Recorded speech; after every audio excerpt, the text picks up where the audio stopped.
Far above the tallest mountains, hidden beyond the familiar constellations, flows a river you cannot see with your eyes, only with your dreams.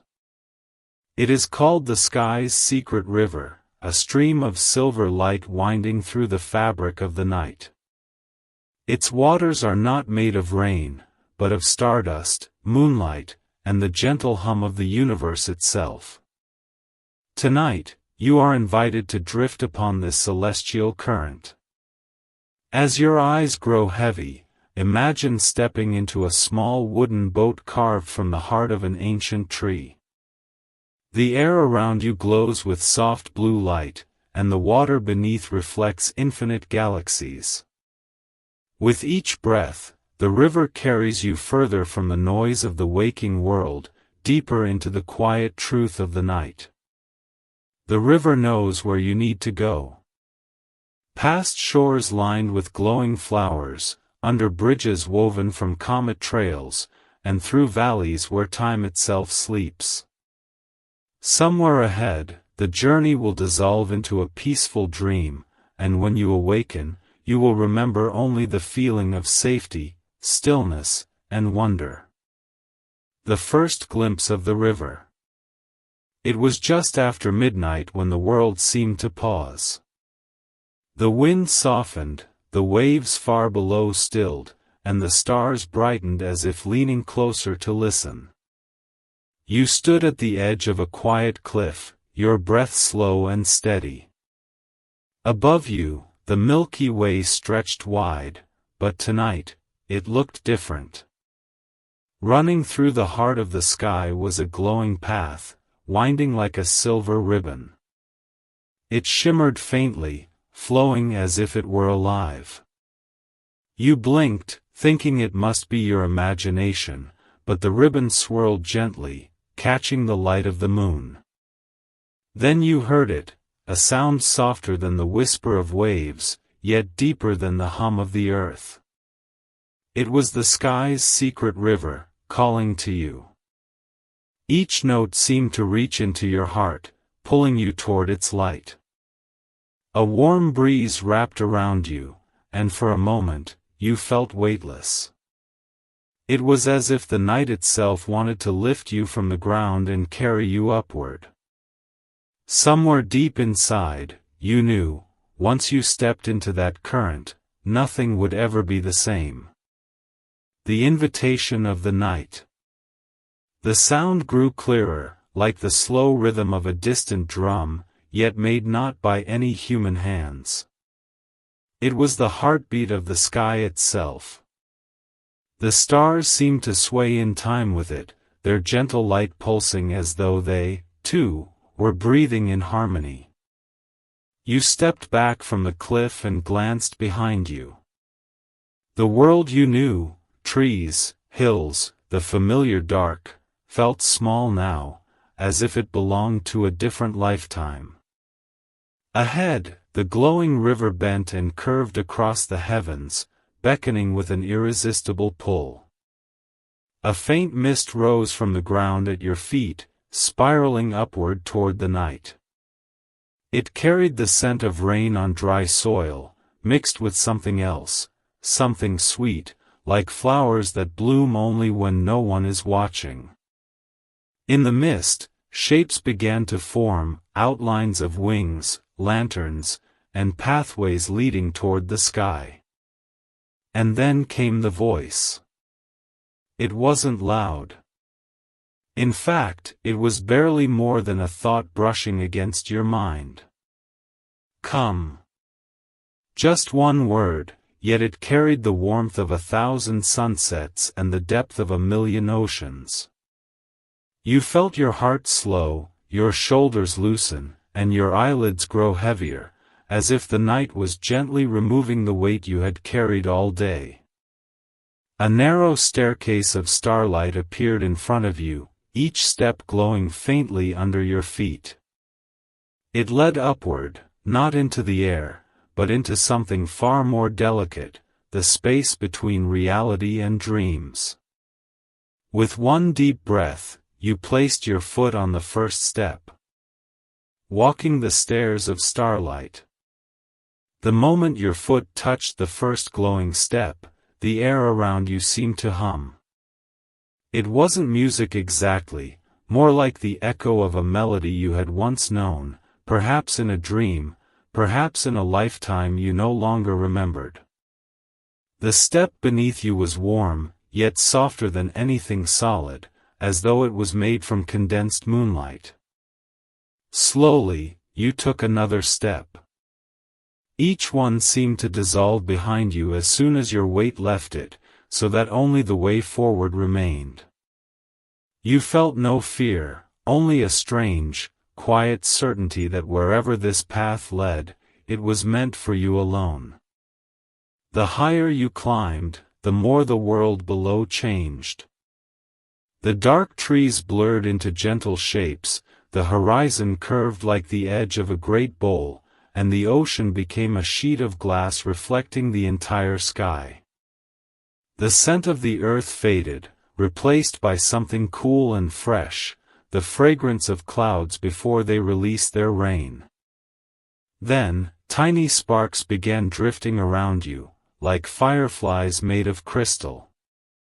They danced in spirals, their movements slow and deliberate, as if they were guiding you toward something.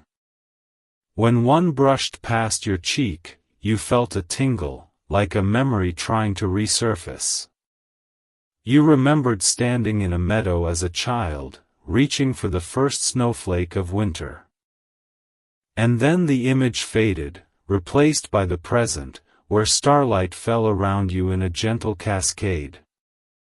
Above you, the river of light widened. It was no longer just a ribbon, it was a vast, flowing expanse, twisting and turning through constellations. You could see shapes forming within it, outlines of ancient ships, giant whales made of nebulae, and bridges connecting one galaxy to another. The sight made your breath catch, not from fear, but from the overwhelming beauty of it all. Somewhere in the distance, a faint structure shimmered in the current. At first, it looked like a cluster of stars, but as you climbed closer, you saw the silhouette of a grand archway, tall, luminous, and carved entirely from light. Its surface rippled gently, as if it were woven from threads of silver. Your hand reached out instinctively. The moment your fingers touched the arch, you felt a pulse, a living, warm heartbeat within the light itself. It was as if the universe was acknowledging you, welcoming you. The heartbeat matched your own, and for a moment, the two became one. Then the arch began to open. Not like a door swinging outward, but like a veil dissolving into mist. Beyond it lay a realm that defied every rule of the waking world, skies of shifting colors, rivers flowing both upward and downward, mountains that floated in the air like drifting islands. And somewhere, just faintly, the same voice as before whispered, "You have finally come." The bridge of quiet light. The staircase of starlight led you higher than you ever thought possible. Each step was warm beneath your feet, not like stone or wood, but like holding a sunbeam in your hands. The air shifted with every movement upward, it no longer smelled of earth and grass, but of something softer, cleaner, like the first breath after a long rain. Above you, the glowing ribbon you had seen earlier revealed itself more clearly. It was not simply hanging in the sky, it was a river, flowing gently without wind, its waters made entirely of light. And across it, connecting one side to another, was a bridge that seemed to be woven from threads of pure moonlight. It swayed slightly, as though alive, responding to your presence. You stepped onto the bridge and felt the hum beneath your feet. It was as if the structure itself had a pulse, slow, steady, reassuring. Every footstep made the light shimmer around you, rippling outward into the night. The stars above bent closer, as if curious to see who was walking here. Halfway across, you paused. The river beneath you was alive with movement, yet silent. Shapes formed in its light, whales swimming through the glow, ancient forests swaying, entire worlds spinning within the current. You realized this was no ordinary river. It was the memory of the universe itself, carrying fragments of every story ever told, every life ever lived. Then, from the far end of the bridge, you saw a figure waiting. Wrapped in flowing garments that seemed made of mist and stars, they raised a hand in greeting. Even from this distance, you felt a calm so deep that it reached into your bones. "You've come," the figure said, their voice carrying across the bridge without sound, as if the words had been placed directly into your heart. And you knew, the journey had only just begun. The Keeper of Tides. As you stepped off the bridge of quiet light, the world around you shifted again. The air grew cooler, tasting faintly of salt and something ancient, like the breath of a deep cavern. Beneath your feet, the ground was smooth and pale, reflecting the glow from the luminous river behind you. Each step echoed softly, not in the air, but inside your own mind, as though this place was not part of the physical world. The figure you had seen now stood clearly before you. Their hair shimmered like strands of silver sea foam, drifting and curling as though underwater. Their eyes, they were not simply eyes, but twin pools of deep ocean blue, holding the reflection of countless moons. Around their wrists and ankles, bands of coral and pearl pulsed gently with light. They smiled, and the movement felt older than time itself. "I am the Keeper of Tides," they said, though their lips barely moved.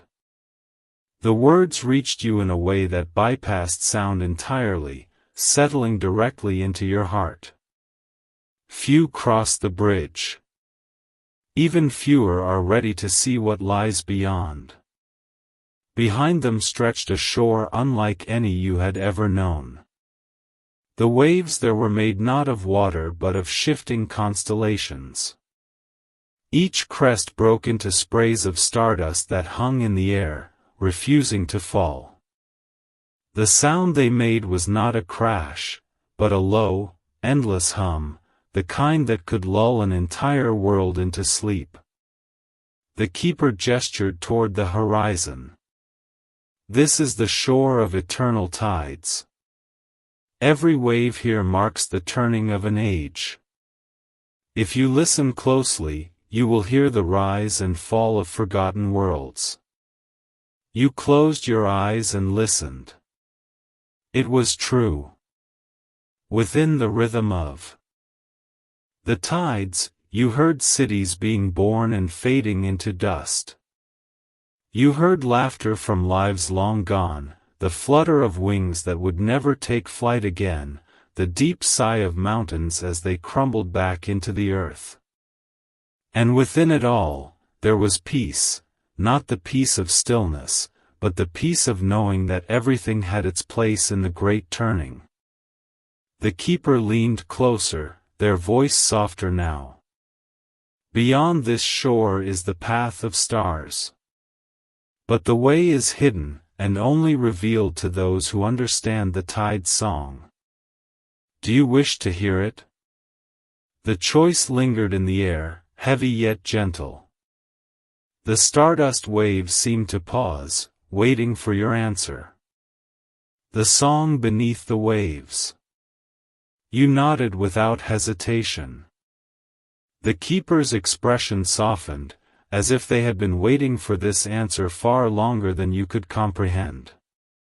"Then listen, not with your ears, but with the part of you that existed before you were born," they whispered. The tide moved closer, its shimmering edge kissing the smooth shore. You felt the coolness of it not on your skin, but deep in your chest. The waves swelled, and in their motion, the constellations shifted, rearranging themselves into patterns you had never seen, maps of forgotten galaxies, portraits of beings that may never have walked this earth, spirals of stars that seemed to pulse with the rhythm of a heartbeat older than the sea itself. At first, there was only the hum. But as you stood still, letting the starlight tide wash over your senses, the hum unfolded into layers, low, deep notes like the rolling of a planet through space, mid-tones that shimmered like crystal bells far away, and high, almost invisible whispers, as if entire civilizations were speaking all at once in a language made of light. Your thoughts began to slow, melting into the tide's rhythm. The keeper's voice drifted through it, now blending with the song itself. Every being has a tide within them.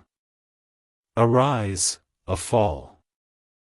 The pull of dreams, the return to silence. If you follow this current, it will take you to the path of stars. You glanced down. Where your feet met the shore, the stardust water began to swirl around them, forming delicate streams of light that coiled up your legs like gentle vines. It was not frightening, it was as if the sea itself recognized you, tracing the story of your existence from the moment you first opened your eyes to the moment you would close them again. The keeper extended their hand. You took it, feeling the pulse of tides within their grasp. Slowly, they began to walk along the shore, each step creating ripples in the constellations underfoot. You followed, feeling as though each movement pulled you deeper into the song, until you were no longer entirely certain if you were walking on solid ground or drifting through a dream that had no edges. Ahead, the sky darkened, not with storm clouds, but with the dense gathering of stars. Somewhere in that darkness, something awaited, a doorway, perhaps, or an entire ocean made of night. The keeper stopped and looked at you, their gaze 1,000 tides in motion. The song will guide you now. But remember, not all who follow it are ready for what lies beyond. And with that, the stardust waves surged higher, wrapping you in their shimmering embrace, carrying you forward toward the unknown. The doorway of tides. The waves did not push you back, they carried you forward. It was a strange sensation, like walking through air that had turned liquid, each step both effortless and infinite. The stardust water shimmered up to your knees now, leaving no wetness, only a faint tingling warmth that spread through your bones. Above you, the night sky seemed alive, not just with stars but with entire rivers of light streaming from horizon to horizon. The constellations were shifting again, but now they moved in ways that made your heart race, spiraling patterns that seemed to respond to your own breathing. When you inhaled, the spirals expanded, when you exhaled, they drew inward, as though you were part of some vast, cosmic heartbeat. The keeper walked a few steps ahead, leaving trails of light in the air that hung for several seconds before fading. Their voice was low but carried effortlessly over the sound of the tide. This sea is not water. It is memory, they said, glancing back at you. Every drop here holds the echo of something long past. That is why it sings. You tilted your head, listening again to the layered song beneath the waves. Now, you could make out distinct threads within it, laughter like wine through tall grass, the slow creak of wooden ships that no longer existed, the faint rustle of pages turning in a book that had been lost centuries ago. All of it wove together, forming a tapestry of sound that felt impossibly familiar, though you could not place why. "Why does it feel like I've been here before?" you asked, your voice sounding smaller than you expected. The keeper paused. Their eyes reflected not the sky above, but something deeper, a shifting, infinite expanse. "Because you have. Every soul comes to the sea of memory before they are born, and again before they leave. Most forget the first visit. A few remember the second." The words sank into you like pebbles dropped into still water, sending ripples through your thoughts. If this was true, then perhaps you were walking toward something that had always been waiting for you. You walked on. The water deepened, but you did not sink. Beneath the shimmering surface, you began to see shapes, arches, pillars, and vast stone structures that seemed to glow faintly from within. Some were whole, others broken and leaning like ancient ruins. And then, ahead, you saw it, a doorway. It was not built of stone or wood, but of pure, liquid light, framed by two towering columns made entirely of swirling constellations. The doorway stood alone in the middle of the starlit sea, and though there was nothing physically blocking your way, you felt the weight of its presence pressing gently on your chest, like the moment before a deep breath. The keeper stopped just short of it. "Beyond this door, you will see what the tide wishes to show you. But you must understand, the sea will not lie, and it will not protect you from the truth." A faint hum vibrated in your ears, growing louder with every heartbeat. The doorway seemed to breathe, inhaling and exhaling light. You took a step closer, and the stardust water curled upward, forming spirals that reached toward your hands like curious tendrils. When you step through, the keeper added softly, "You may find what you've been seeking, or something you did not know you had lost." The song of the sea swelled, no longer distant but all around you, inside you. You placed your hand on the edge of the glowing frame, feeling it pulse like the skin of some living creature. The moment you stepped forward, the world dissolved into pure light. The Hall of Forgotten Horizons. The light did not fade, it unfolded. At first, it was blinding, a storm of silver and gold threads rushing past you in every direction, as if you were being pulled through the very veins of the universe. There was no up or down, no sense of ground beneath your feet, only the sensation of floating inside a current older than time itself. Gradually, the brilliance softened, and shapes began to emerge. You were standing in a vast hall so immense that the ceiling dissolved into a mist of drifting constellations. Columns of translucent crystal lined the space, each one filled with swirling fragments of memory, some sharp and bright, others dim and flickering like dying embers. The floor beneath you wasn't solid stone, but a calm pool of perfectly still water. When you stepped forward, it didn't ripple, it reflected. Yet the reflection didn't match your movement. Instead of showing the present, it displayed moments you couldn't quite remember, laughing under a tree with people whose faces were blurred, standing on the deck of a ship beneath unfamiliar stars, holding an ancient book with trembling hands. The keeper appeared beside you, though you hadn't seen them enter. "This is the Hall of Forgotten Horizons," they said quietly. "Every choice, every dream, every path you turned away from, this is where they rest." You gazed at one of the crystal columns. Inside it, you saw a version of yourself standing on a cliff, the ocean roaring below. You were older, stronger, your eyes full of something you couldn't name, resolve, perhaps, or sorrow. In your hand was a key made of black metal. The image flickered, then was gone.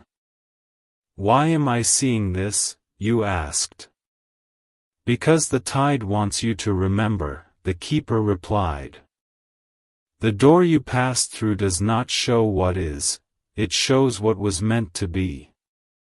Your heart began to race. You looked to another column and saw yourself walking through a forest of impossible colors, the trees humming with low, resonant music.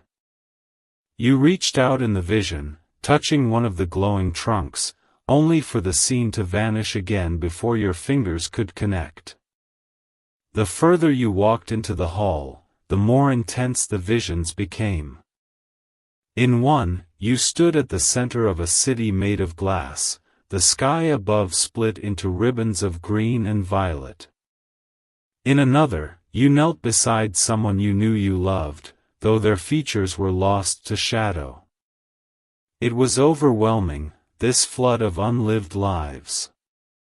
They clung to you, whispering not in words but in sensations, warmth, loss, longing, joy. Finally, at the very end of the hall, there was a single column, taller and brighter than the rest. Its light spilled across the still water, painting it in gold. Inside this one, you saw yourself, not in another place, not in another time, but here, now. You were standing in the starlit sea, your hand on the keeper's shoulder, and both of you were looking toward a horizon you could not yet see. "This," the keeper said, their voice softer. "Then the tide, is the choice you have not yet made." Somewhere in the vast silence, a deep, resonant bell began to toll. And with its sound, the hall started to tremble. The bell that calls across oceans. The sound rolled through the hall of forgotten horizons like a wave through deep water, low, resonant, and impossibly vast.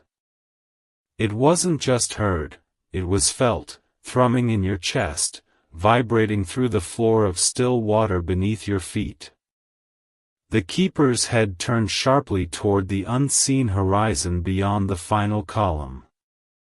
Their eyes, normally calm as the surface of a moonlit bay, flickered with something you had not seen before, unease.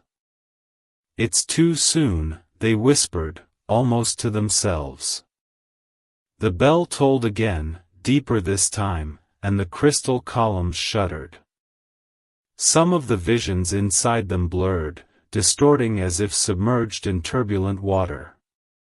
You saw fleeting images, yourself running down a corridor of light, your hand clutching something small and bright, the ocean rising into the sky like a wall, a single star dimming until it vanished. You turned to the keeper. "What does it mean?" They hesitated, then stepped closer to you, their voice hushed. "It means the sea has remembered your name." The air seemed to grow heavier, pressing against your skin. The shimmering constellations above the hall began to shift, forming patterns you didn't recognize, yet somewhere in your bones, you did know them. The shapes told a story, one older than the hall itself.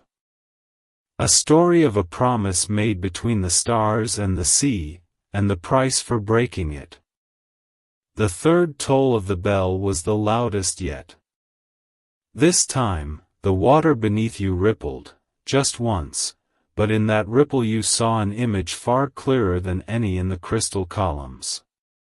A black ship, its sails torn, drifting in a sea that glowed with its own light. On its deck stood a figure cloaked in shadow, holding the same black metal key you'd glimpsed before. Their head turned, slowly, and though their face was hidden, you felt the weight of their gaze. "They're coming," the keeper murmured, and the silver mist at the edges of the hall began to churn like storm clouds. A fourth bell struck, and the light in the great column flared, pulling you toward it as if the hall itself wanted to show you something before it was too late.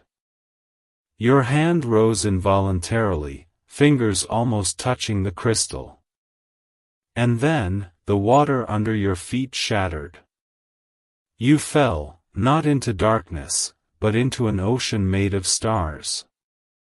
Drifting through the ocean of stars. There was no sound of falling, only the endless hush of space itself, a silence so deep it felt like it could hold your thoughts still. You floated weightless, suspended in a vast ocean where the water shimmered like liquid night, scattered with countless stars. Each star pulsed gently, as if breathing in time with the slow, steady rhythm of your own heartbeat. The light was not harsh, it wrapped around you in a warm glow, softer than moonlight, softer even than memory. When you moved your hand, the starlight rippled like water, spreading out in concentric waves until it touched the distant constellations. The ripples made the stars sing, not with voices, but with tones so pure they felt like they came from inside you, vibrating in the quietest corners of your mind.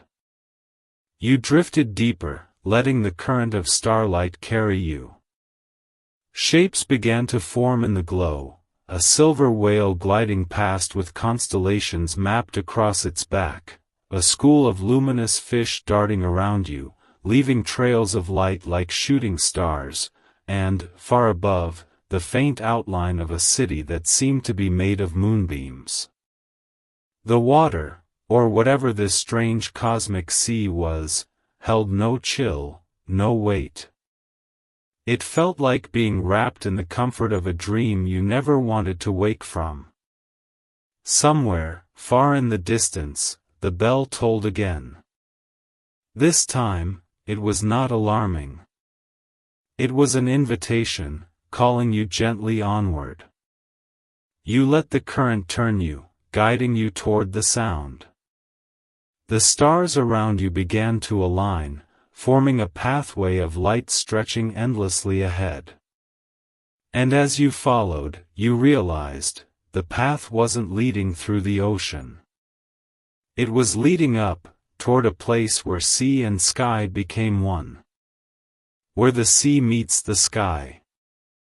The pathway of stars rose before you like a staircase woven from moonlight. Each step was not a solid stone but a shimmering ripple, soft under your feet, yet carrying you higher without effort. Below, the ocean of stars glimmered inside, its surface shifting in slow, hypnotic waves. Above, the sky was no longer a ceiling, it was alive, breathing in hues of deep sapphire, lavender, and midnight silver. As you climbed, the boundary between sea and sky began to blur. The water beneath your feet thinned until you could see the constellations drifting below, and the air ahead shimmered with the same fluid glow. It was as if the universe itself had forgotten which part was ocean and which was heaven, folding them gently into one. You reached a crest where the air grew thick with a soft, fragrant mist. It smelled faintly of night-blooming flowers, the kind that only open when the world is quiet. The mist curled around your fingers like silk, and when you brushed it aside, the view opened before you. Stretching out in every direction was a horizon unlike any you had ever seen. There was no line separating sea from sky, just a vast expanse of light and color, swirling slowly, like two great beings dancing in perfect harmony. The stars drifted here too, some floating low as though resting on the surface, others hanging just within reach above your head. You stepped forward and felt your toes touch both water and air at once, cool and warm, dense and light. It was a sensation that made your heart slow, as if time itself had paused to let you savor it. In the distance, shapes emerged, towering crystalline arches that seemed to be made from frozen waves, their surfaces refracting starlight into rainbows that shimmered in the mist. A gentle wind, if it could be called wind, moved through this place, carrying whispers that felt like they came from the stars themselves. They didn't speak in words, but in feelings, peace, safety, belonging. It was as if this meeting place of sea and sky was a secret the universe kept for those who wandered far enough to find it. And then, you saw her. Standing at the edge of one of the crystalline arches was a figure bathed in starlight, her gown flowing like the tide. She did not move, but the moment your eyes met, you felt as though she had been waiting for you for a very, very long time. The guardian of the tides. She stood perfectly still, her silhouette framed by the shimmering arch of crystal behind her. Every movement of the sea and sky seemed to slow in her presence, as though the universe itself bowed in quiet respect. Her gown, woven from threads of liquid silver, drifted in an unseen current, each fold catching the glow of nearby stars. You took a tentative step forward, and the sound beneath your feet was neither splash nor echo, it was a note, pure and resonant, as if the path itself sang in greeting. The woman's gaze met yours, and though her eyes held no pupils, they seemed infinite, filled with a soft luminescence like distant galaxies. When she finally spoke, her voice was not sound in the way you knew it. It was a vibration you felt deep in your chest, gentle yet powerful, like the hum of the earth. "You have walked far," she said, each word floating between the waves and the wind. "And you have crossed the threshold where the realms of water and sky embrace." You noticed her hands, long, graceful fingers cupping something that glowed faintly. As she stepped closer, the light revealed itself to be a small sphere, pulsing softly, almost like a heartbeat. The glow was neither cold nor warm, it simply existed, alive in its own quiet way. "This," she continued, "is the heart of the tides. It is the breath of this world, the reason the stars rest upon the water and the sea dreams of the sky. Few are chosen to see it, and fewer still are invited to hold it." She extended her hand toward you. The sphere hovered slightly above her palm, as if gravity was a suggestion rather than a rule here. A deep, serene calm washed over you, not the calm of stillness, but the calm of being exactly where you were meant to be. The sound of the sea faded, replaced by a low, distant hum, like the pulse of creation itself. "Will you take it?" she asked, tilting her head slightly. "For in your hands, it may awaken the path ahead, or change it forever." You reached out, your fingertips brushing against the glowing surface, and in that instant, the world around you began to ripple, as though reality itself had taken a breath. When the heart awoke. The moment your fingertips touched the heart of the tides, it was as if every droplet in the ocean turned its gaze toward you. The sphere's surface was impossibly smooth, yet alive, like holding a raindrop that refused to fall. It pulsed in slow, rhythmic waves, each beat sending a faint shimmer through the air. Then, the first tremor began. It wasn't a violent quake but a deep, resonant thrum, like the ocean remembering an ancient song. The woman, the guardian, stepped back with a knowing expression. Her silver gown flowed outward as though caught in a wind that did not exist. "It hears you," she whispered. "It remembers."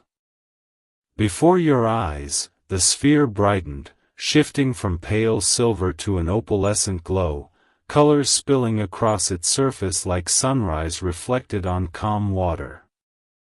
The hum grew louder, no longer just a sound but a vibration within your bones. Your heartbeat began to sync with it, until you couldn't tell if it was yours or the sphere's. And then, the water beneath the crystal path began to move, not with the tide, but upward. Thin streams of seawater curled toward the sky, spiraling like ribbons of glass. They formed shapes, whales leaping. In silence, stars unfolding like petals, entire constellations drifting through liquid air. With each breath, the heart projected visions. You saw ancient shores where colossal moonshells shimmered under twin suns. You glimpsed deep trenches where coral forests glowed with colors no human had ever named. You saw storms of light instead of rain, and seas that sang with voices both joyous and sorrowful. The guardian's voice came again, though it now felt as if it emerged from the very fabric of the world. This is the memory of the tides, their first dream, and their last. You hold not just its heart, but its story. Do not lose it. The sphere's glow intensified until it enveloped you entirely. You could no longer see the guardian or the crystal path, only an endless expanse of light, as if you were floating in the first second after the universe was born. And then, you heard it. A whisper, faint but undeniable. "We have been waiting for you." The light began to pull you forward, not by force, but with the inevitability of a wave returning to shore.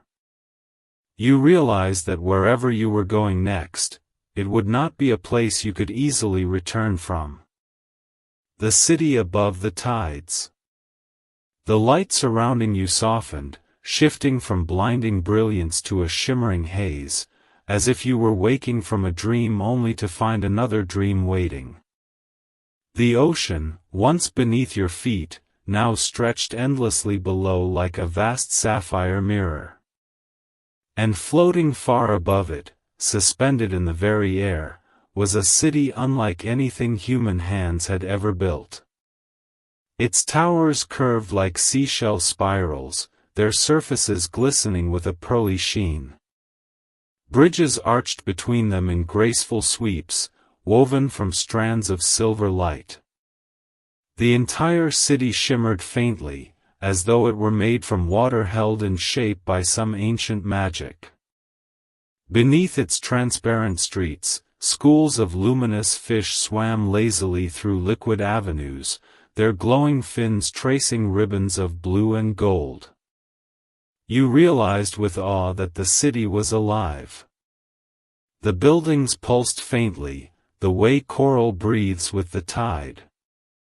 The air smelled faintly of salt and jasmine, carrying a constant, low hum, like the deep song of whales, threaded with the soft tinkling of distant chimes. As you stepped forward, the heart of the tide still in your hands, the city responded. The bridges brightened beneath your feet, lighting your path toward the tallest tower at the center. It seemed to call to you, its spire crowned with a swirling halo of water that never spilled, only danced in a slow spiral. Figures began to appear from the soft mist, tall, elegant beings draped in robes that flowed like liquid silver. Their eyes shone with the deep blues and greens of the ocean depths. They carried no weapons, only slender staffs tipped with shells that glowed softly. They moved with the quiet dignity of those who have lived many centuries and seen many tides. One stepped forward, bowing slightly. "Bearer of the heart," they said, their voice flowing like a calm current, "the tide has chosen you. Welcome to Noria, the city between waves and stars." You followed as they led you through streets that wound around crystalline pools. Beneath the pools, scenes shifted, memories of the sea itself. One showed storms that birthed islands. Another revealed moons rising over black waters lit with living fire. Every step brought you deeper into the city's pulse, until you felt it thrumming through your veins. Finally, you reached the central spire. Its gates opened without a sound, revealing a hall that seemed carved from moonlight. At its center, an immense map of the oceans floated in midair, currents swirling in glowing arcs. Around it, the Tide Council waited, their robes flowing like the slow dance of kelp forests. One of them spoke, their voice carrying the weight of oceans yet to be sailed. "The heart brought you here because a change is coming. Waters will rise where they should not, and stars will fall where they must not. You will choose the path of the tides." The words sank into you like stones into deep water. This was not just a journey, it was a calling. The secret of the Tide Council. The great hall of the spire was silent except for the faint sound of the ocean's breath, as if the sea itself leaned close to hear what would be said. The Tide Council stood in a perfect circle around the glowing ocean map, their eyes reflecting not just the present, but centuries of memory. Your guide, the silver-robed being who had first welcomed you, stepped forward. The glow of the heart of the tides in your hands seemed to intensify, casting ripples of light across the walls. "Before you can choose the path of the tides," they began, "you must know the truth that has been hidden from the surface world for millennia." The map shifted. The oceans faded to black, and in their place, a vast web of glowing lines appeared, currents of light that linked not only seas but the sky itself. You saw stars mirrored in the water, and water mirrored in the stars. Each point of light pulsed, connected by shimmering threads. "The sea and the sky are not separate," the guide continued.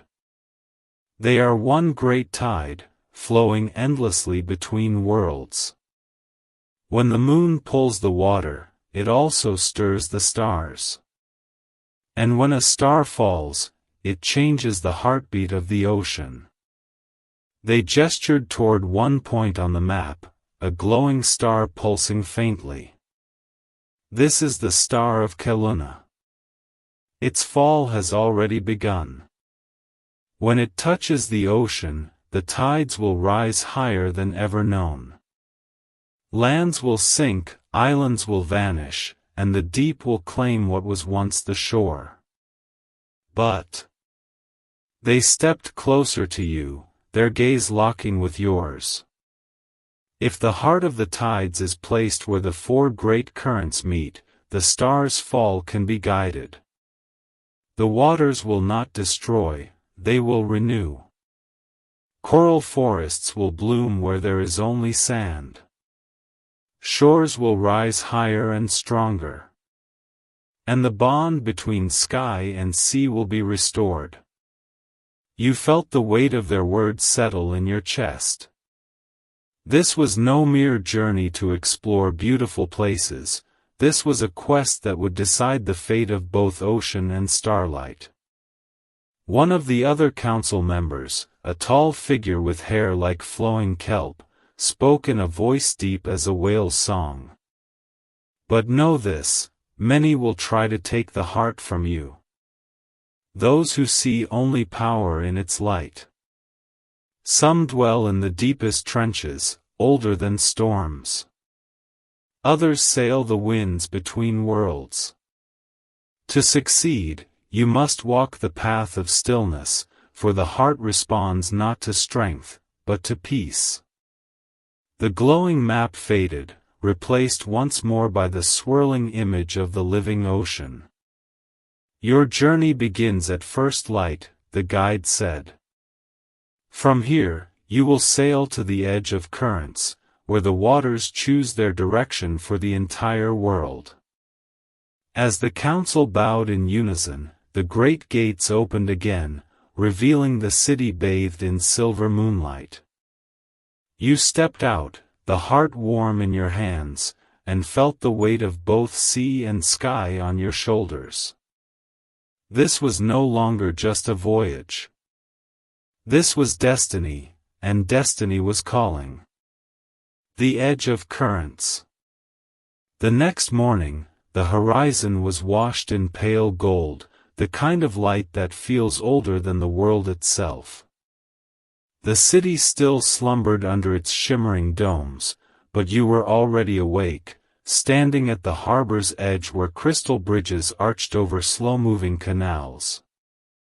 The heart of the tides rested against your chest, its gentle pulse in rhythm with your heartbeat. Your guide, now dressed in a robe the color of dawn seas, waited beside a vessel unlike any ship you had ever seen. It was carved from a single shell of an enormous moon pearl, its surface glowing faintly in the light. Silken sails shimmered with patterns of constellations, shifting as the wind touched them. Beneath the hull, luminous fins stirred the water, not wood and oars, but living currents shaped to carry the ship wherever it willed. This, your guide said softly, is the tide weaver. It will take you to the edge of currents. As you stepped aboard, the vessel responded like a living thing, its surface warming beneath your feet, the sails sighing open as though greeting an old friend. The harbor fell away, replaced by the vast expanse of ocean, calm as glass. For a time, the journey felt dreamlike. Schools of silver fish swam alongside the tide weaver, their scales catching the light like scattered stars. Pods of pale blue dolphins arched from the waves, releasing chimes instead of whistles, each note vibrating in the air like drops of music. Hours passed, but the water began to change.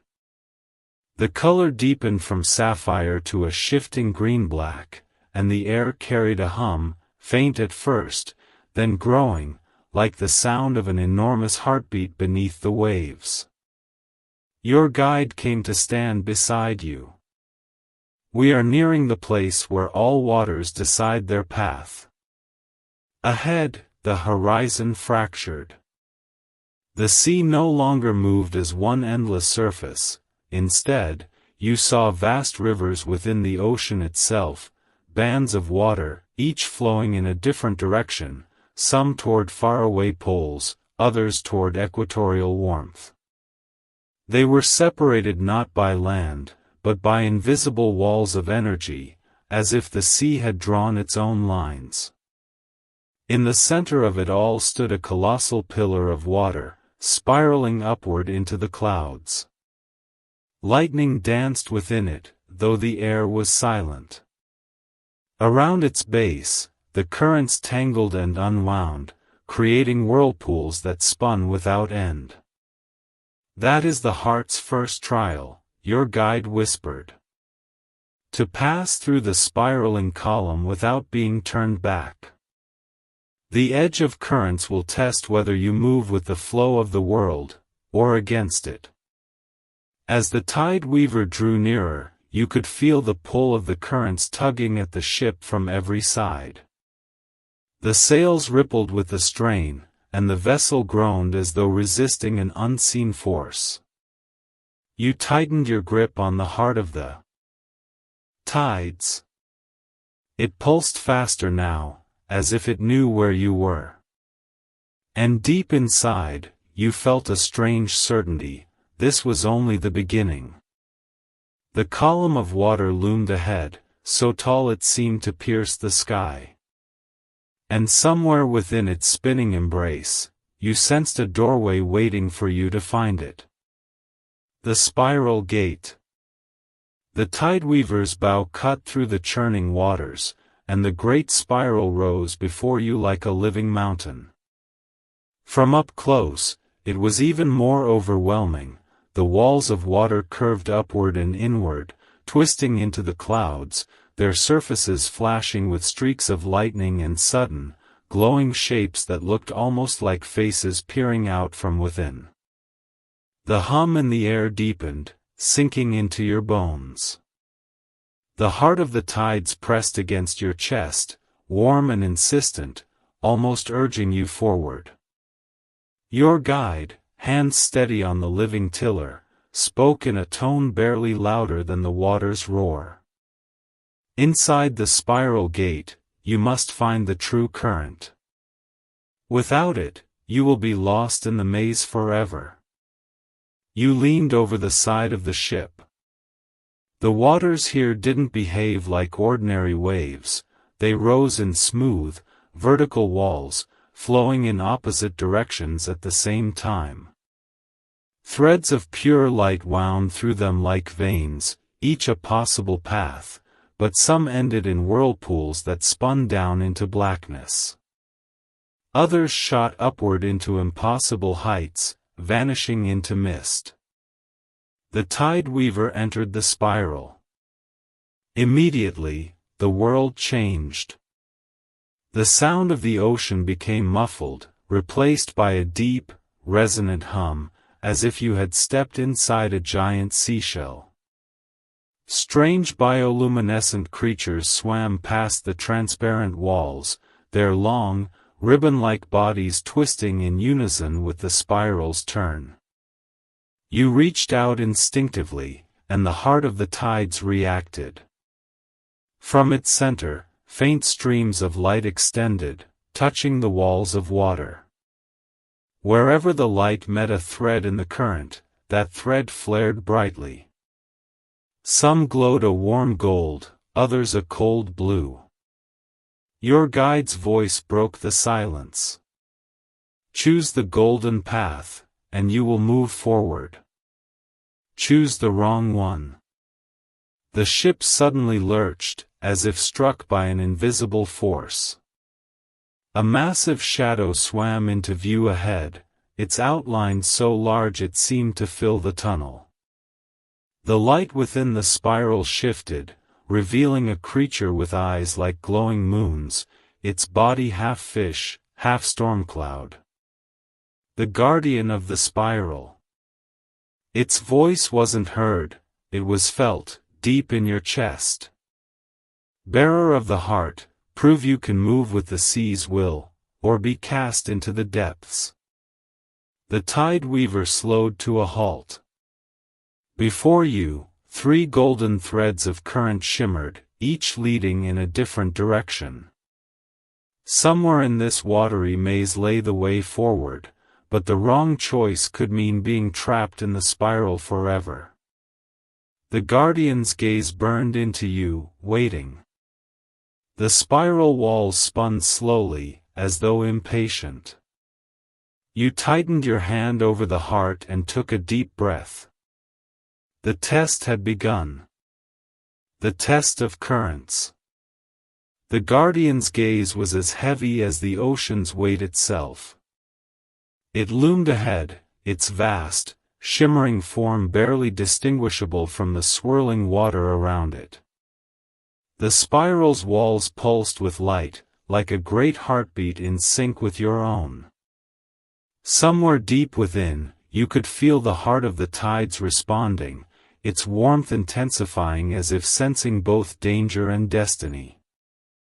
The 3 golden threads ahead gleamed temptingly, each one flowing in a different direction. They were not mere streams of light, they carried with them subtle vibrations, whispers too faint to hear with the ears, but present in your bones. The first thread curved sharply upward, disappearing into the clouds of mist. The second bent downward into a dim, shadowed chasm. The third wove forward in a slow, steady spiral, neither rushing nor stalling. Choose, the guardian's voice reverberated, not in the air, but inside your mind. Only the path that dances with the true current will let you pass. The others will feed the spiral forever.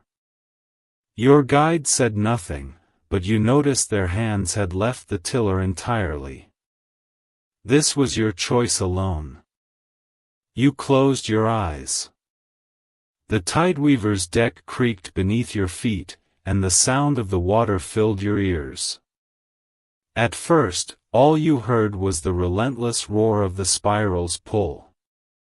Then, slowly, other sounds emerged, the distant echo of whale song, the faint click of unseen crustaceans, and, beneath it all, a single, resonant hum.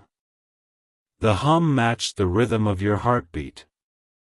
Opening your eyes, you followed the sensation, not with sight, but with feeling.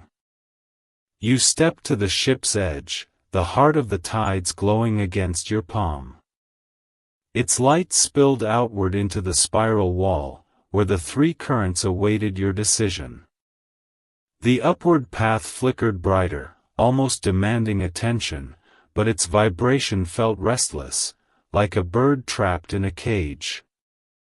The downward path carried a deep, thundering pulse that felt powerful but wrong, like the dragging pull of an undertow that would never release you.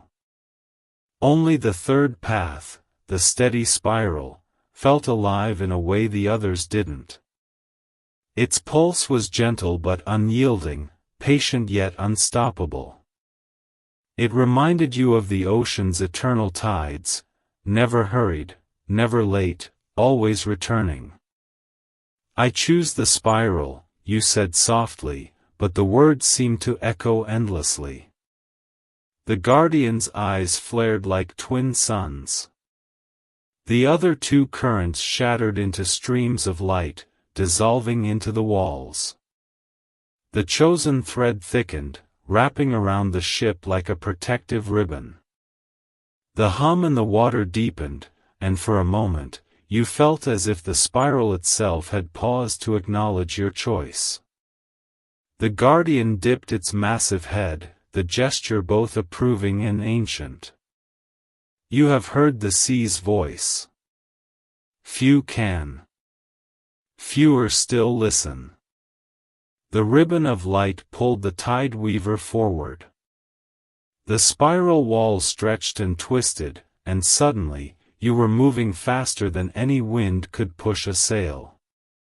The hum became a symphony, threads of gold flashing by in every direction. Shapes swam alongside the ship, long-forgotten sea spirits, each bowing their heads as you passed. Then, without warning, the spiral ended. You burst out into open ocean, but not the one you had left behind. Above you, the night sky shimmered with constellations you did not recognize. The sea glowed faintly, its surface alive with bioluminescent patterns that moved like living maps. The guardian's voice lingered in your mind one last time. Beyond the spiral lies the sea without shore. Your journey begins anew. And with that, the vast shape dissolved into mist, leaving only the endless horizon ahead. The sea without shore. The horizon here was unlike any you had ever known.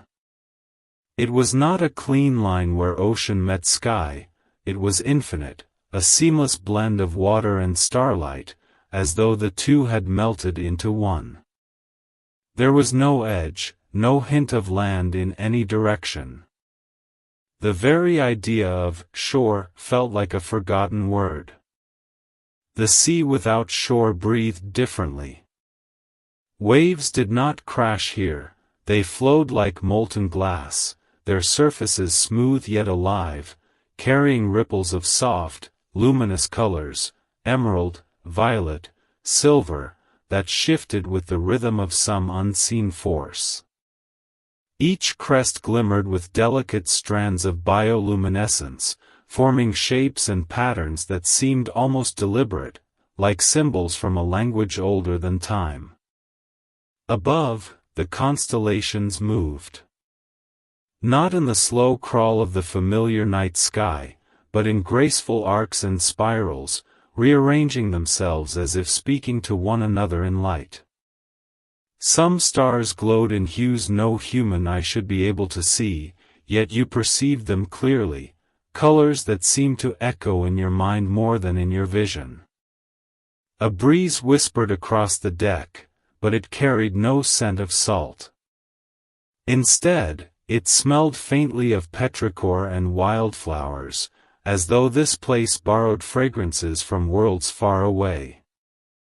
You felt the air itself hum against your skin, and the heart of the tides in your hand responded with a low, steady warmth.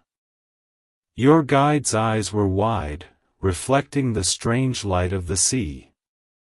"We have crossed into the realm of living waters," they murmured, almost in reverence. "Here, the ocean remembers every voyage, every ship, every dream cast upon it." You leaned over the tideweaver's rail, staring into the depths. The water was impossibly clear, yet impossibly deep.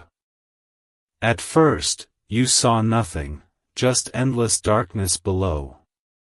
But then shapes began to emerge, colossal forms gliding silently far beneath the surface. Some looked like creatures of the deep you had read about, whales, giant rays, shimmering schools of fish, but others were unlike anything in any ocean. Great ribbon-like beings, wider than cities, moved with elegance through the depths, their bodies casting waves of light that danced up to the surface. Then something happened that made your breath catch. The sea itself began to rise, not in a wave, but in vast, translucent columns that reached toward the sky. Within these pillars of water swam memories, faint, ghost-like images of ships from other ages, sailors laughing, storms raging, messages in bottles drifting endlessly. The columns bent toward one another, forming arches of living water over your path. The tideweaver passed beneath one such arch, and in that instant, a flood of whispers filled your ears. They were voices in countless languages, some you recognized, others alien to you, but all carried the same weight, yearning, warning, and wonder. "Listen carefully," your guide said in a hushed tone. "The sea without shore shows us not where we are, but where we are meant to go." And as the arches of water collapsed gently back into the sea, a single glowing path formed ahead, a trail of shimmering currents winding into the infinite horizon. The heart of the tides pulsed once, as if agreeing, "Follow." The trial of the current. The shimmering path. Ahead did not simply invite you forward, it demanded your surrender. Each thread of light wove itself into the waves, pulling the ocean into a slow, spiraling motion that seemed to lead toward a distant, invisible center. The tideweaver creaked softly beneath your feet, almost as if the ship itself was unsure about entering. The sky above had shifted too. The stars no longer wandered freely, they had aligned into a single sweeping arc, pointing straight ahead like a celestial compass. But the strange thing was, no matter how far you looked, you could not see an end to the glowing current. It wound deeper and deeper into the horizon until it simply vanished into the haze. Your guide stood at the bow, hands clasped tightly around a carved staff. Their expression had grown tense, though they tried to mask it. "The current will test us," they said finally. "It tests everyone." You felt the heart of the tides pulse again, once, twice, then a third time, slower, as if bracing for something. The moment the ship's hull touched the first line of shimmering water, the world shifted. The wind died completely. The sounds of the sea faded. Even your own breathing seemed muffled, as if the ocean had placed you inside a vast, invisible dome. The water here was too smooth, too perfect, like a mirror stretching into forever. Then the trial began. The current beneath the ship surged suddenly, faster than you thought possible, yanking the tide weaver forward like a leaf caught in a river's grip. The ship tilted slightly, but the pull was steady, not dangerous, yet powerful enough that resisting seemed foolish. The glowing path brightened, flaring with every turn, until the light was almost blinding. And then came the shadows. They emerged from the depths in silence, sleek, dark shapes moving with unnatural speed beneath the glassy surface. At first there were only 2, then 6, then a dozen. Their outlines shifted constantly, sometimes appearing fish-like, sometimes like ribbons of smoke. Every time you blinked, they changed form, as though they were made of water itself. The guide's voice was low and urgent. They are the keepers of the current. They will decide if we are worthy to pass. One of the shapes rose to the surface directly beside you. Its face was featureless except for 2 pale, glowing eyes that fixed on yours. There was no malice in them, only deep, ancient curiosity. It drifted alongside the ship, matching its speed perfectly, and you felt something in your mind shift, as if it were reading you. Another shape rose on the opposite side, then another at the stern, until the tide weaver was surrounded. The heart of the tides burned warmly in your palm, and without thinking, you held it out over the water. The reaction was immediate. The keepers paused. Every one of their glowing eyes turned toward the heart, and the current slowed, not stopped, but slowed, allowing the ship to glide at a calmer pace. Your guide looked at you in astonishment. "It accepts you," they whispered. But then, as if to remind you this was still a trial, the current ahead began to split into 3 separate glowing streams, each twisting in a different direction. The keepers slipped silently into each path, waiting. "Choose," the guide said. "Only one will take us where we need to go. The others will never let us return." And in that breathless moment, the stars above began to shift again, as if they were trying to help you decide. The path of the true tide. The 3 glowing streams ahead glimmered like liquid constellations spilled across the sea.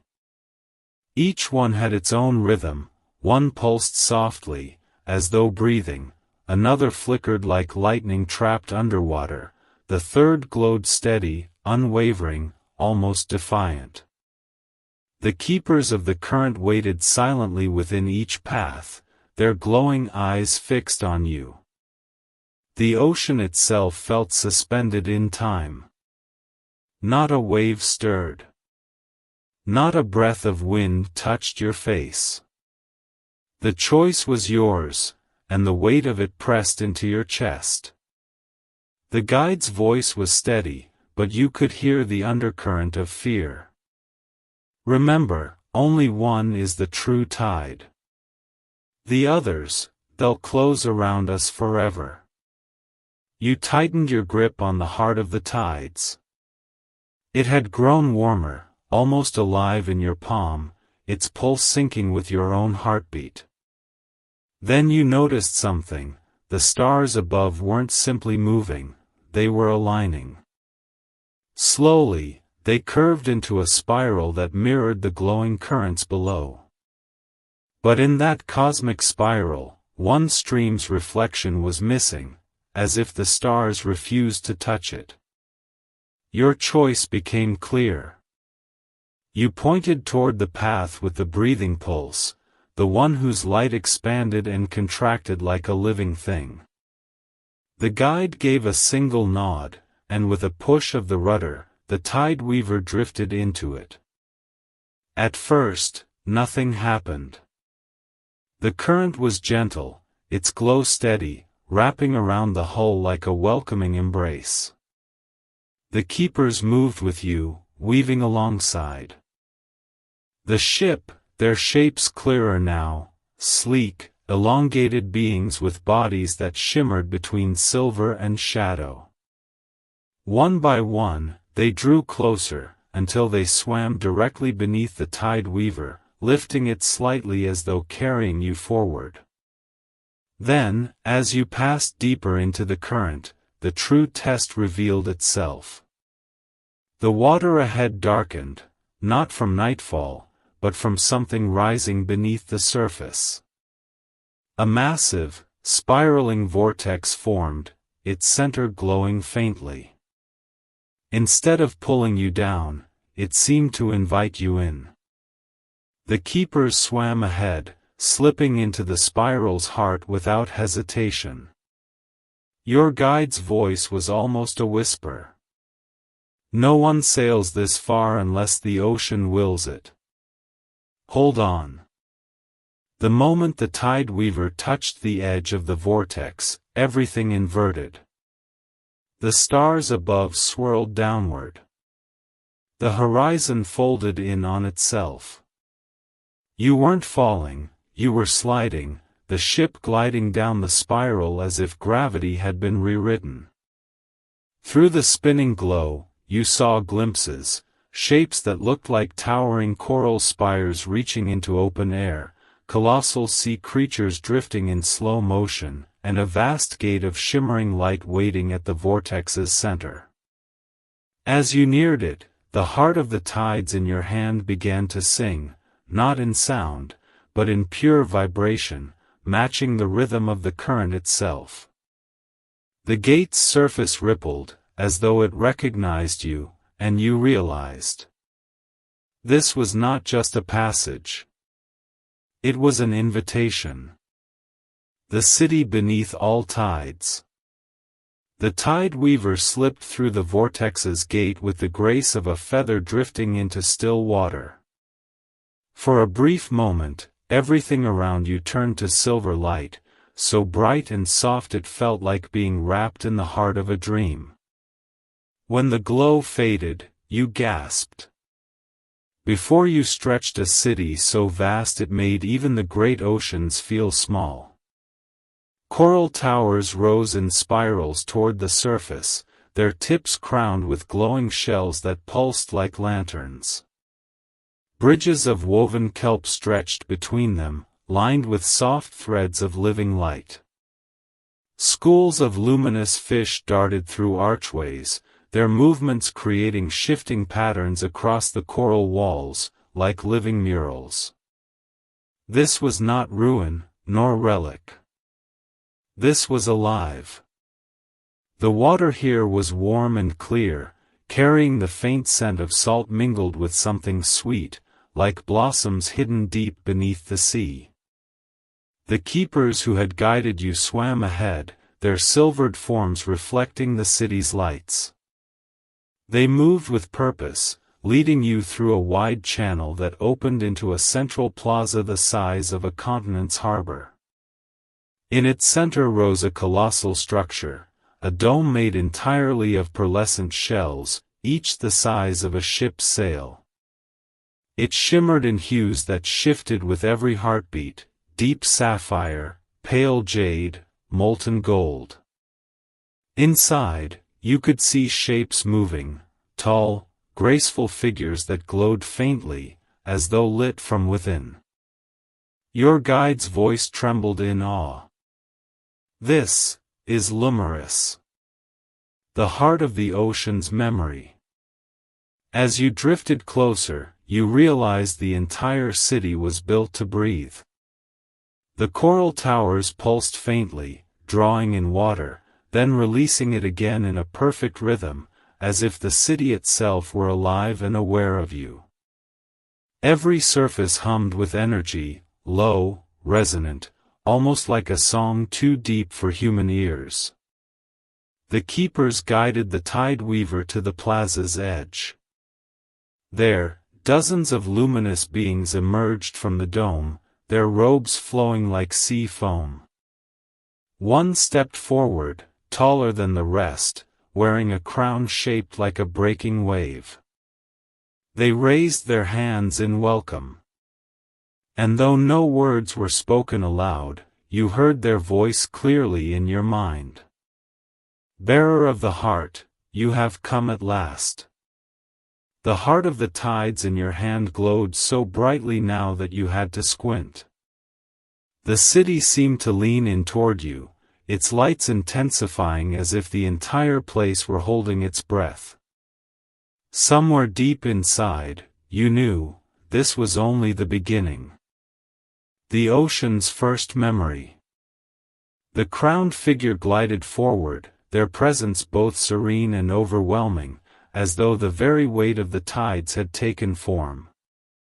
They stopped before you, and the glowing crown upon their head seemed to ripple like real water. You carry the heart of the tides. The voice whispered directly into your thoughts. And so you will see what no landwalker has seen since the dawn. With a slow gesture, they touched the heart in your hands. The world around you dissolved. Suddenly, you were standing, though you felt no ground, at the very bottom of time.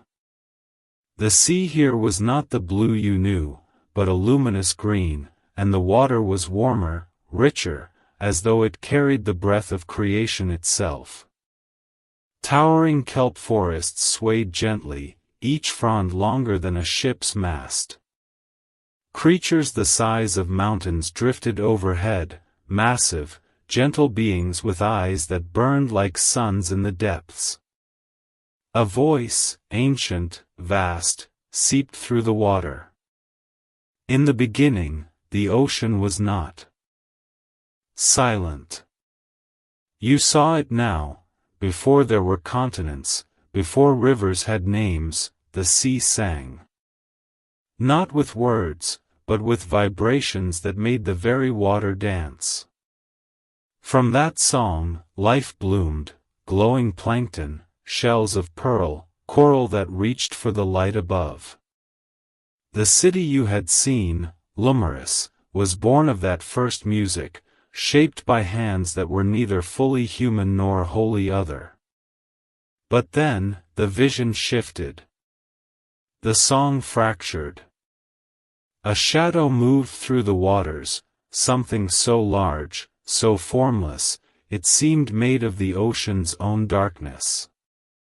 Wherever it drifted, the light dimmed, the coral turned pale, and the song grew weak. The crowned figure's voice returned to you, gentle but heavy with warning. The shadow has not vanished. It sleeps. And soon, it will wake.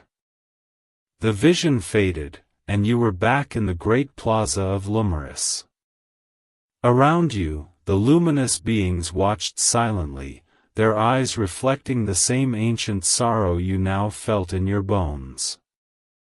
The crowned figure looked into your eyes. You must learn the song again, bearer, before the shadow rises. And somewhere deep within the city, a low, resonant hum began, like the first note of a melody you had yet to understand. The Chamber of Echoes. The hum was soft at first, almost like the distant call of a whale, but as you focused, it grew richer, weaving through the currents like a guiding thread. It wasn't just sound, it was a feeling, an invitation that pulled at your very core. The crowned figure did not stop you. They only nodded, as if knowing exactly where the heart would lead you. You followed the sound through narrow, coral-lined streets that curved like living rivers. The luminous buildings of Lumris began to fade behind you, replaced by the ancient, untouched parts of the city, structures so old their coral had turned to stone, worn smooth by centuries of waves. At the end of a spiraling path, you reached a towering archway covered in shell engravings. Symbols glowed faintly as the heart in your hands pulsed, each beat syncing perfectly with the melody. As you stepped forward, the archway dissolved into a shimmering curtain of water, and you passed through without resistance. Inside was a chamber unlike anything you had seen before. The walls were alive with bioluminescent patterns, shifting like the night sky. At the center floated a great sphere of crystal-clear water, suspended in mid-ocean as if gravity had forgotten it. Within the sphere, glowing threads swirled, twisting together into shapes, waves, creatures, constellations of stars you recognized from the surface. The hum grew louder here, and now it became layered, forming a harmony that made your chest ache with something you couldn't name. A soft voice echoed, not from the chamber, but from within your mind. This is the chamber of echoes. Here rests the memory of every wave, every tide, every song the ocean has ever known. And here, bearer, you will learn to sing again. The heart in your hands dissolved into light, streams of it wrapping around you like ribbons. The threads from the sphere reached toward you, curling around your arms and chest, drawing you closer. And then, the walls themselves began to sing. The song of tides. The moment the first true note entered you, it was as if the ocean itself had found a voice through your soul. The sound was not loud, it was endless. It curled into your mind like warm currents through cold water, carrying memories that were not yours, yet felt as though they had always been waiting inside you. You saw visions in the glow, a storm raging over a darkened sea, waves rising like mountains, then parting to reveal an ancient city, Lumris, when it was still young, its coral towers fresh and vibrant. You saw the crowned figure as a child, swimming through the same chamber where you stood now, cradling a smaller, paler version of the heart. The song shifted, deepening. Now it was no longer about history, it was about you.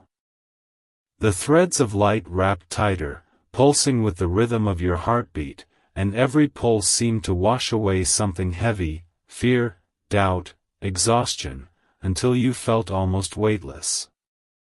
Then, a shape emerged from the glowing sphere. At first, it was only light, but slowly it became form, a towering figure with skin like shifting water and eyes like pearls lit from within. Their hair flowed in currents that seemed to reach into every shadow of the chamber. They spoke, yet their voice was both sound and tide, felt in your bones. Bearer, you have crossed the thresholds of depth, time, and silence. But to wield the heart, you must give it your own song, your own truth. Speak, and the ocean will listen. The chamber fell silent except for the steady heartbeat of the currents. You realized the choice was yours. What you said now would not only bind you to the heart, but also shape the fate of Lumris itself. The words that bind. The stillness in the chamber was so absolute that even the whisper of your breath felt like a wave breaking. The figure waited, neither urging nor delaying, only existing as if they were the embodiment of patience itself. The threads of light from the heart curled around your wrists, gently pulling, as if reminding you that the moment to speak was now. You searched your mind for something grand, some poetic phrase that could honor the enormity of this gift, but what came was simple. Honest.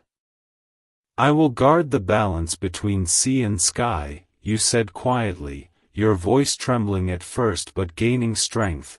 "I will remember the voices of the depths, and I will not let them fade into silence." The figure's eyes brightened, glowing like two moons beneath the waves. The water around you trembled, not in danger, but in recognition.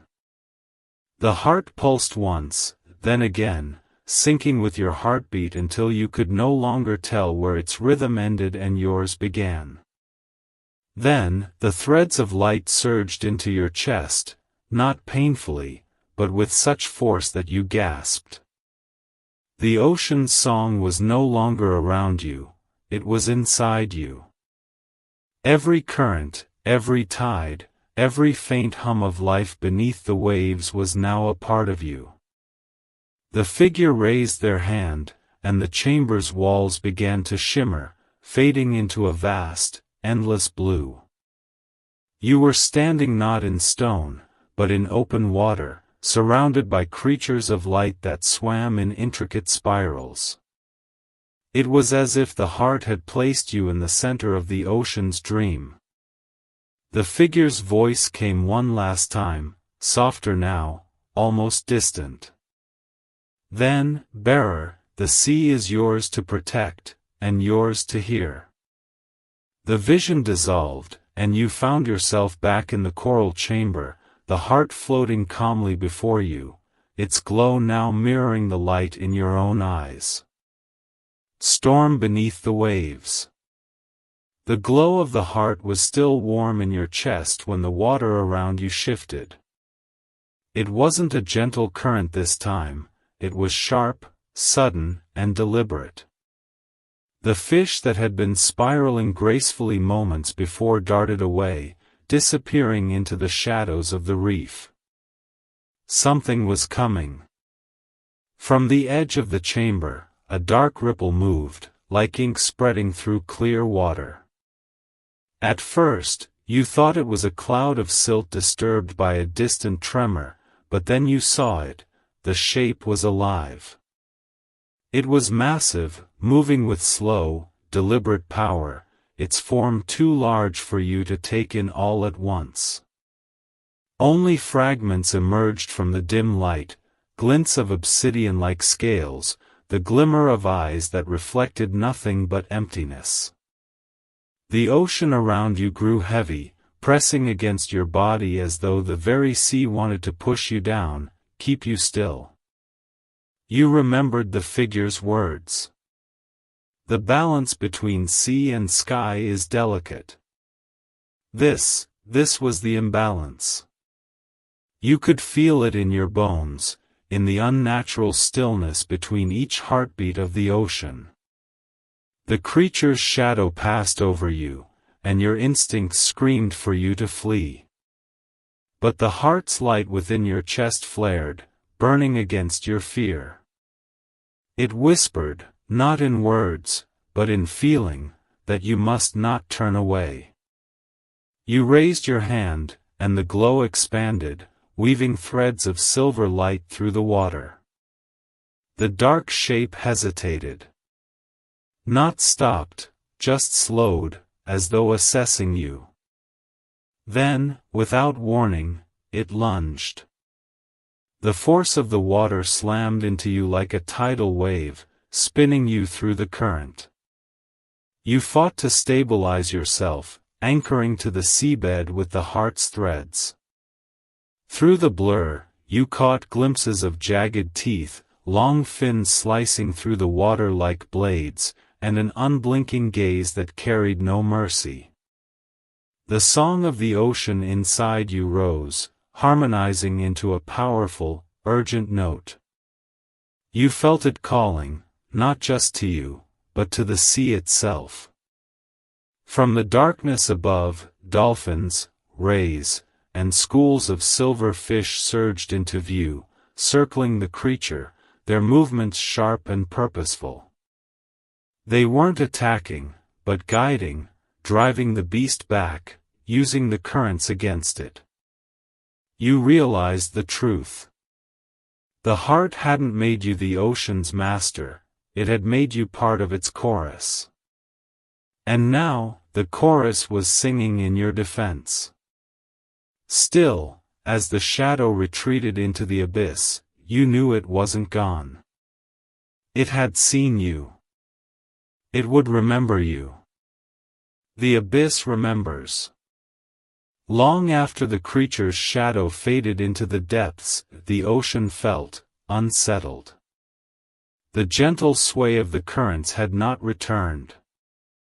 Even the coral seemed tense, their fronds swaying not to the rhythm of the water, but to an unseen pulse that echoed far below.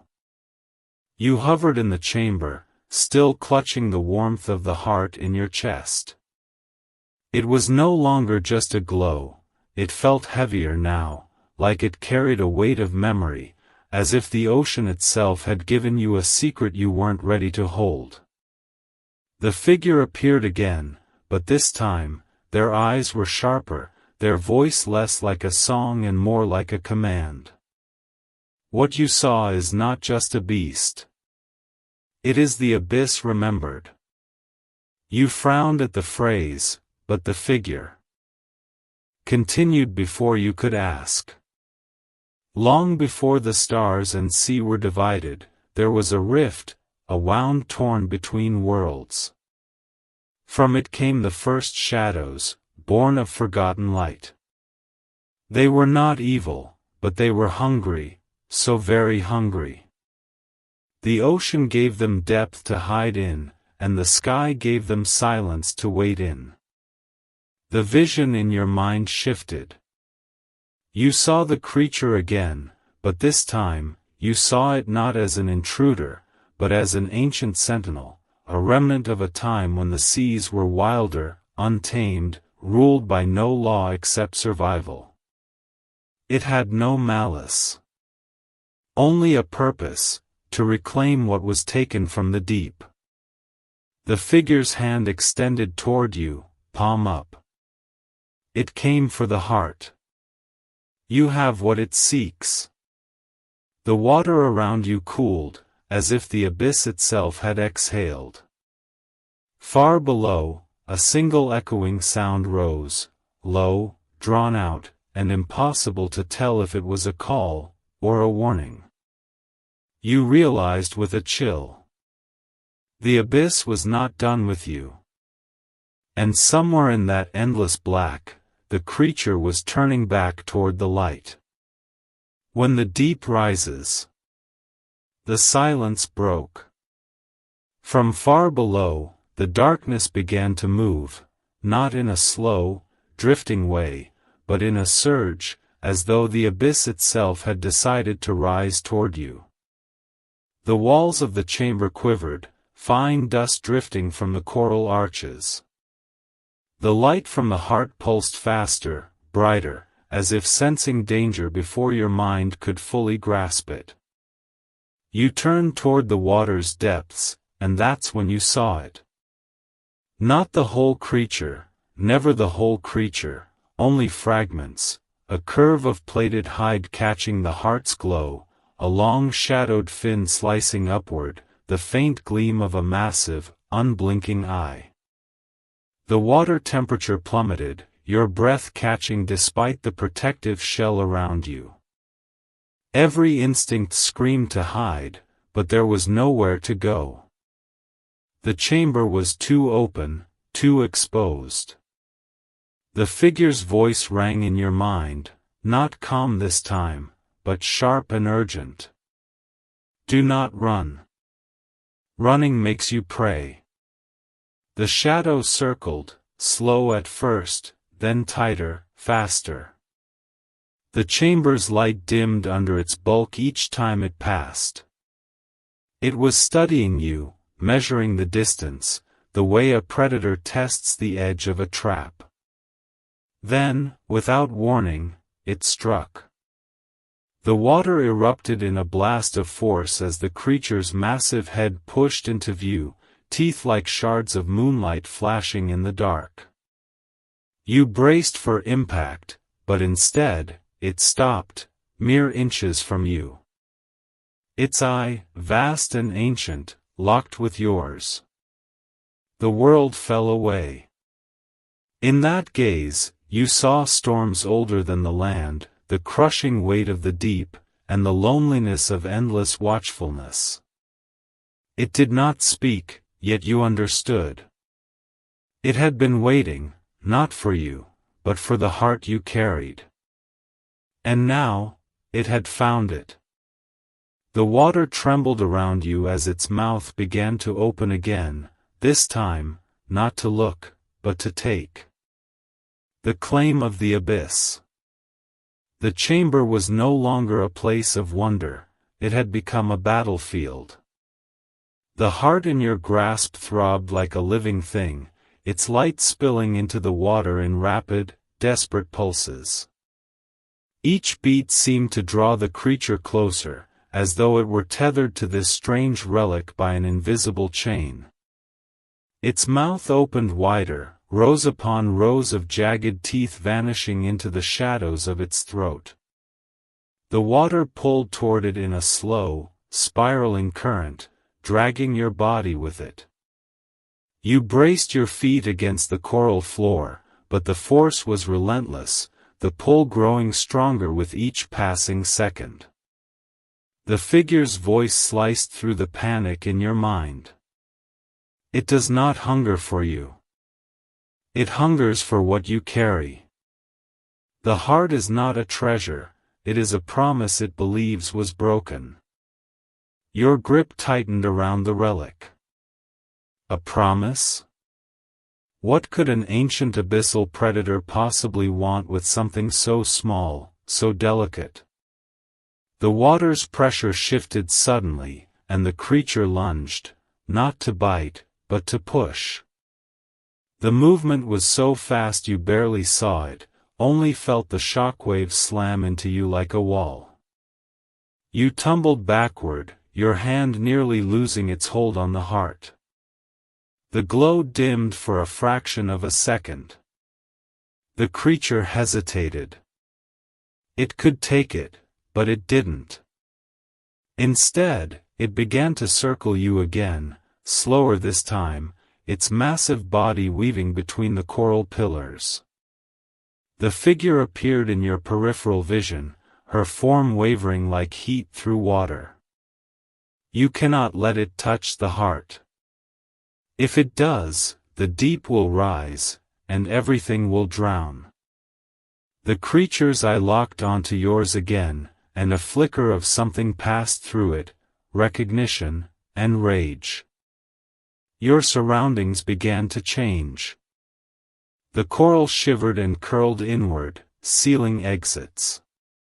The walls darkened until the chamber was little more than a hollow sphere suspended in an endless black void. You realized with a chill, this was no longer a physical place. The creature had pulled you into its domain, a mind space born of salt, hunger, and eternity. In this place, escape was impossible. Here, the abyss made the rules. The heart pulsed again, harder, and this time a thread of golden light lanced outward from it, striking the creature's hide. The beast recoiled, not in pain, but in fury. The chamber shook with the soundless echo of its roar. The figure stepped closer, her voice trembling for the first time. It has marked you now. From this moment, no depth will be safe. The water began to churn, and you felt the heart grow heavier in your hands. The creature lowered its head, readying for one final strike. This time, you knew, it would not stop inches away.